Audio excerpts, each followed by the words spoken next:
Assalamu alaikum dear students.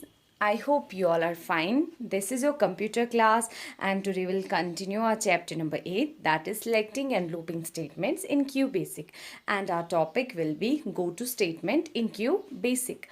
This is the part 7 of the video. So students, let's start. So students, today we will learn about the go to statement in Q Basic. The go-to statement is used to unconditionally transfer control from one point in the program to another. The control can be transferred either forward or backward. तो students go to statement क्या करता है, ये किसी condition के बगैर ही programme के एक पॉइंट से दूसरे पॉइंट तक जंप कर सकता है, प्रोग्राम के किसी एक स्टेटमेंट से दूसरी स्टेटमेंट तक डायरेक्ट जंप कर सकता है। जैसे कि अभी तक हमने पढ़ा, जब जो भी हमने प्रोग्राम्स किए तो जो स्टेटमेंट्स होती थी वो सीक्वेंस में एग्जीक्यूट होती थी, पहले लाइन 1 फिर लाइन 2 फिर line 3। But go to statement का ये फीचर है, ये डायरेक्ट लाइन 1 से लाइन 4 तक जंप कर सकता है, और यानी कि ये पूरे प्रोग्राम का कंट्रोल चेंज कर सकता है।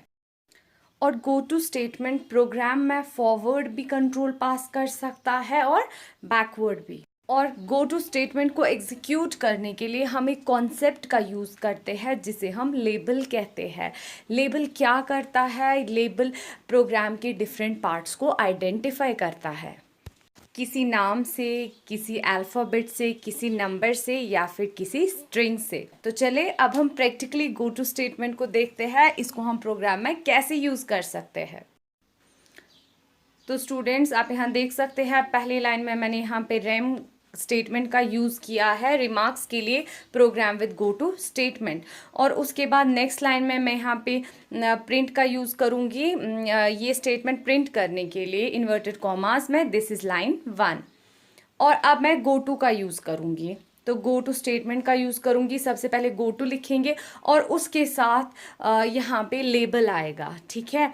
ये यहाँ पे जो आप पिंक कलर में 40 देख रहे हैं, तो ये है लेबल का नाम। ये मैंने लेबल का नाम यहाँ पे 40 रखा है, और इसके बाद यहाँ पे कॉलन यूज़ होता है। गो टू, उसके बाद लेबल का नाम, और उसके बाद हम इसको यहाँ पे कॉलन यूज़ करते हैं।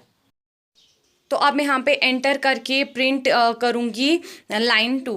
तो यहाँ पे मैं इन्वर्टेड कॉमास में लाइन 2 यहाँ पे टाइप करूँगी। तो ये देखिए नेक्स्ट लाइन में फिर लाइन 3। तो उसके बाद जो मैंने ऊपर लेबल यूज़ किया है, तो लेबल का नाम है 40, उसको मैं यहाँ पे डिफाइन करूँगी 40, और फिर यहाँ पे कॉलन। तो ये देखिए इसके बाद यहाँ पे कॉलन आएगा।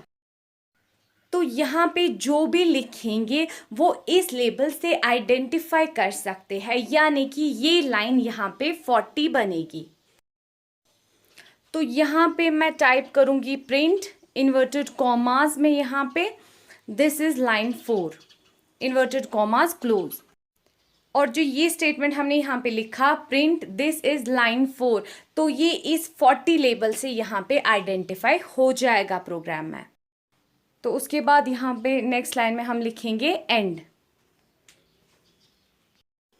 तो अब हम यहाँ पे प्रोग्राम को रन करते हैं, और ये देखिए आउटपुट क्या आया, दिस इज़ लाइन 1 और दिस इज़ लाइन 4।